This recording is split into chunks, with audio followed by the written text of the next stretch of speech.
তিনতলাতে ওঠার কথা ভাবলেই গায়ে যেন জ্বর চলে আসে। প্রতিদিনই ভাবি যে আজকে তিনতলাতে যাব, গিয়ে ঘরটা পরিষ্কার করব, কিন্তু একদমই সময়ের জন্য হয়ে ওঠে না। আমার দুই ছেলে এখন এই রুমটাতেই শোয়, তাই এই রুমটা রোজই ভাবি একটু পরিষ্কার করব, কিন্তু একদমই সময় হয়ে উঠছে না। তাই আজকে ভাবলাম ঘুম থেকে উঠেই আগে ওপরে যাব। ছেলেরা উঠে হাত মুখ ধুয়ে ফ্রেশ হয়ে দোকানে চলে গেছে, একজন কলেজে চলে গেছে, আর সেই ফাঁকে আমিও চলে এসেছি ওপরে রুমটা পরিষ্কার করার জন্য।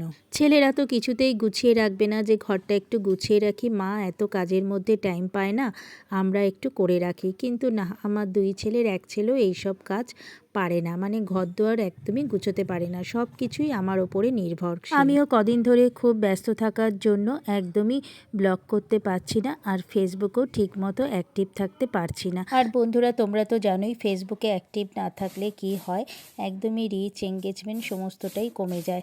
সেই কারণেই কিছু না কিছু ব্লগ প্রতিদিন আমাকে দিতেই হবে। আমি কিন্তু সবার মতো অত পরিপাটি করে ঘর গোছাতে পারি না, তবে যেটুকুনি পারি সেটুকুনি তোমাদের সামনে তুলে ধরার চেষ্টা করি। প্রথমে ভেবেছিলাম যে নতুন একটা চাদর পাতবো, কিন্তু না, পরে ভাবলাম নতুন চাদরের ওরা ইজ্জত রাখবে না, হ্যাঁ একদমই নোংরা করে দেবে দুদিনে। সেই কারণে পুরনো ধোয়া চাদরই পাতলাম, কেননা সামনেই তো আবার পয়লা বৈশাখ আসছে, তার আগে তো ঘরদোর গোছাতে হবে, ঘরদোর ঝাড়া পোছা, এখন অনেক কাজ বাকি বন্ধুরা। জানি না ফেসবুকে অ্যাক্টিভ ঠিকমতো থাকতে পারবো কি না, আর বড় সংসার, এত বড় বাড়ি, ঝাড়া পোছা করতে করতে আমার সারাদিন লেগে যায়। এই ওপরের ঘরটায় ইন্টেরিয়ার করার খুব ইচ্ছা আছে, জানি না কবে করতে পারবো। দেখো আপাতত এই ঘরে সেরম কিছু ফার্নিচার নেই, মোটামুটি একটা খাট আছে, আর ছেলের একটা কম্পিউটারের টেবিল আছে, আর একটা টিভি আছে, ব্যাস এইটুকুনি দিয়েই এই ওপরটা গুছানো আমার। রোজই ভাবি রান্নাবান্নার একটু ভিডিও ক্লিপ তোমাদেরকে দেখাবো, কিন্তু রান্নাবান্নার ভিডিও ক্লিপ আর আমি কিছুতেই তুলতে পারি না।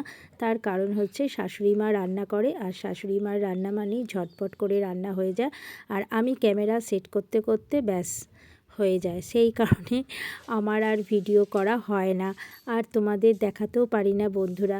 তবে যেদিন নিজে রান্না করি সেদিন কিন্তু আমি অবশ্যই তোমাদের দেখানোর চেষ্টা করি। ঘরটা এত নোংরা হয়েছিল, পরিষ্কার করতে কিন্তু বন্ধুরা আমার অনেকক্ষণ টাইম লেগে গেল।